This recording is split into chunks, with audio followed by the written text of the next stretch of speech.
गंवारों की क्या बात सुने, वही बकवास करेंगे। उनके भाषण में सिर्फ दूसरों की बुराई, अपमान और हिंदू मुस्लिम के अलावा उनको कुछ नहीं आता। इसलिए मैं कभी नरेंद्र मोदी नामक भाजपा नेता को कभी नहीं सुनता, क्योंकि मेरी माँ कहती थी, गंवारों को सुनोगे तो उनकी तरह बात करना सीख जाओगे। उनकी पार्टी के लोग तो गुंडे मवाली हैं, फर्जी डिग्री वाले हैं, उनसे कुछ ज्ञान की बातें सीखने के लिए नहीं मिलेंगी। भगवान, बस ये आदमी किसी दुर्घटना में ना मरे। बाकी जैसा आप चाहो, बस अब झोला उठा दो और मांगे भी क्या इस समय। वर्तमान में हम श्रीलंका के ट्रेलर में चल रहे हैं। पिक्चर श्रीलंका में देख ही रहे हैं आप लोग। 2014 से लेकर 2021 तक 2783 विदेशी कंपनीज भारत छोड़कर चली गई। विश्व की सबसे बड़ी कार निर्माता कंपनी जनरल मोटर 2017 में चली गई, मान ट्रक 2018 में और यूनाइटेड मोटर्स 2019 में चली गई।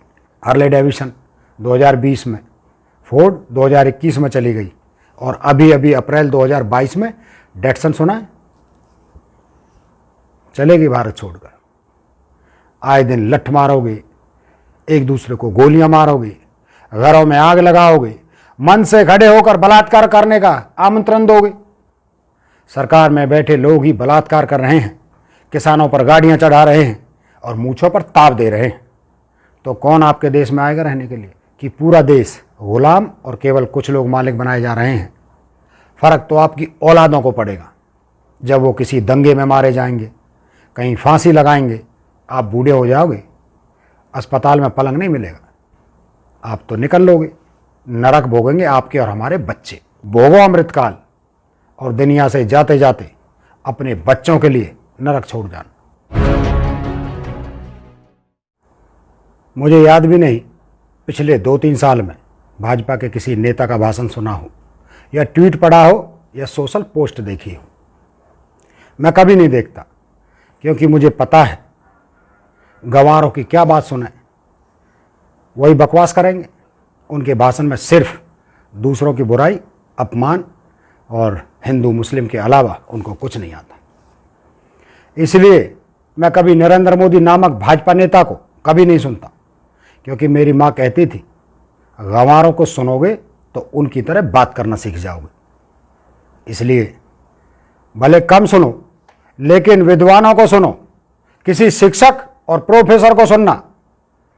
तो मैं कभी किसी भाजपाई नेता की पोस्ट पर कोई कमेंट नहीं करता, लेकिन एक बात गौर किया आपने, किसी भी कांग्रेसी नेता के भाषण पर या सोशल पोस्ट पर भाजपा और संघ के लोग तुरंत आते हैं, कमेंट करते हैं।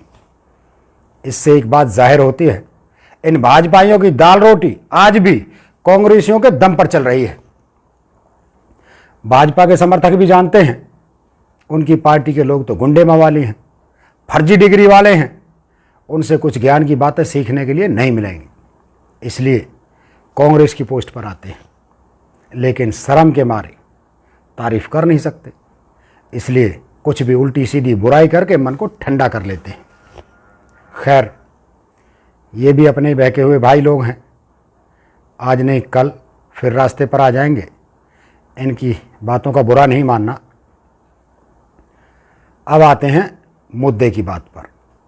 जब देश 5 ट्रिलियन की अर्थव्यवस्था हो गया है तो सरकारी कंपनी क्यों बेच रही है सरकार? खुद मोदी जी कहते हैं, जब देश का रुपया गिरता है तो उसके साथ देश के प्रधानमंत्री की साख भी गिरती है। पर मोदी जी की इज्जत क्यों नहीं गिर रही? वो इसलिए, गिरने के लिए इज्जत होना भी चाहिए। अंबानी अडानी के नौकर हो गए हैं, देश के आम आदमी के दुश्मन हो गए हैं। महिलाएं, बेटियां डर डर के जी रही हैं। ना पत्रकार लिख सकते हैं, ना फिल्म वाले फिल्म बना सकते हैं, ना जनता से कोई विरोध में बोल सकता है, ना सरकार ना पार्टी के भीतर कोई बोल सकता है। ऐसे आदमी के हाथ में कमान दे रखी है। जनता तो ठीक, खुद भाजपा के नेता भी दुआ कर रहे होंगे, भगवान बस ये आदमी किसी दुर्घटना में ना मरे। बाकी जैसा आप चाहो, बस अब झोला उठा दो और मांगे भी क्या इस समय। लोग सोकर नहीं उठ पाते और देश की मुद्रा अंतर्राष्ट्रीय बाजार में गिर जाती है। हर रोज रुपए की कीमत गिर रही है। आरबीआई का कोटा पहले ही खर्च कर दिया है। वर्तमान में हम श्रीलंका के ट्रेलर में चल रहे हैं। पिक्चर श्रीलंका में देख ही रहे हैं आप लोग। 77 खरब रुपए का कर्ज छोड़कर गए थे अटल बिहारी वाजपेयी जी 2004 में, और आज मोदी जी ने मात्र 8 साल में 236 खरब रुपए का कर्ज थोप दिया देश पर। 2014 से लेकर 2021 तक 2783 विदेशी कंपनीज भारत छोड़कर चली गई। विश्व की सबसे बड़ी कार निर्माता कंपनी जनरल मोटर 2017 में चली गई, मान ट्रक 2018 में, और यूनाइटेड मोटर्स 2019 में चली गई। हार्ले डेविसन 2020 में, फोर्ड 2021 में चली गई, और अभी अभी अप्रैल 2022 में डेटसन सुना है चलेगी भारत छोड़कर। इन सभी कंपनी के लगभग 500 शोरूम थे। आप सोचिए इन कंपनियों में कितने लोग नौकरी करते होंगे। विदेशी कंपनीज का देश से भरोसा उठ गया और सबकी नौकरी चली गई। आपका समझ में आ रहा होगा आपको। भाइयों, ये बातें अपने मोहल्ले पड़ोस में, गांव में, बाजार में लोगों को बताइए। अगर कोई हमारे गांव में आने से डरेगा तो यहाँ रहने वाले घर जमीन बेचकर, दुकान बंद करके भाग जाएंगे। तो कारण क्या बताओगे?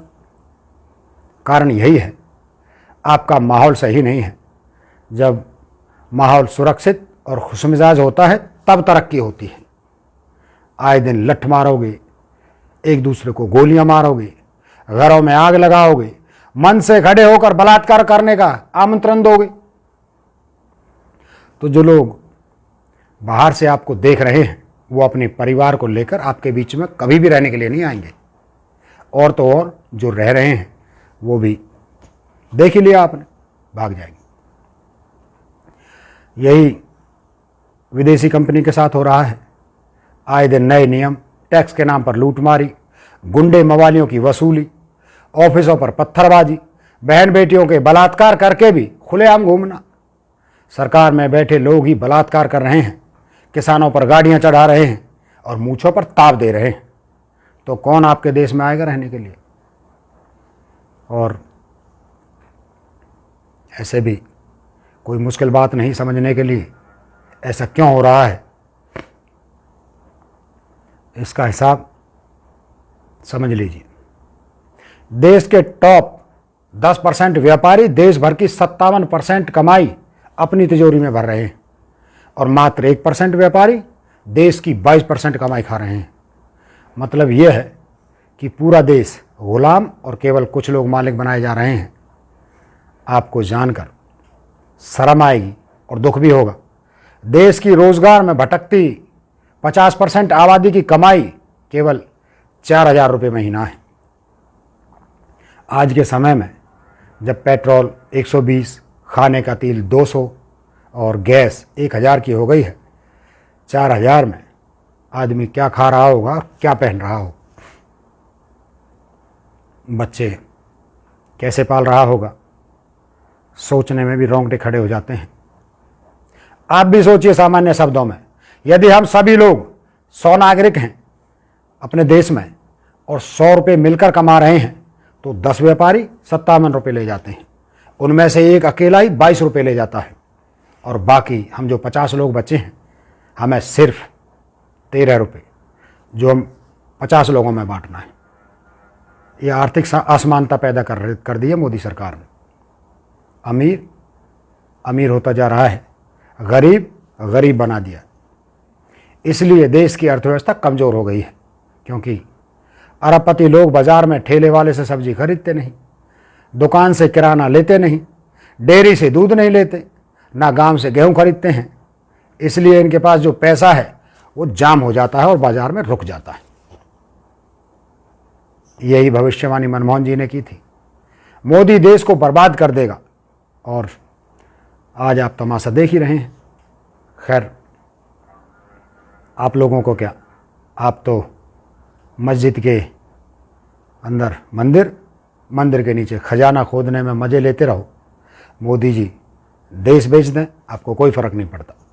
फ़र्क तो आपकी औलादों को पड़ेगा, जब वो किसी दंगे में मारे जाएंगे, कहीं फांसी लगाएंगे, आप बूढ़े हो जाओगे, अस्पताल में पलंग नहीं मिलेगा, क्योंकि सरकारी अस्पताल बंद हो जाएंगे। प्राइवेट का बिल भरने की ताकत आपके बच्चों में होगी नहीं। सो आप तो निकल लोगे, नरक भोगेंगे आपके और हमारे बच्चे। अभी भी नहीं समझे तो फिर देश का अब भगवान ही मालिक हैं, क्योंकि कांग्रेस आपको विरोध करने के लिए बुलाती है, आप घर से नहीं निकलते, उल्टा कांग्रेस को ही गाली देते हो। सो ठीक है, भोगो अमृतकाल और दुनिया से जाते जाते अपने बच्चों के लिए नरक छोड़ जाना। और क्या कहें अब आपसे।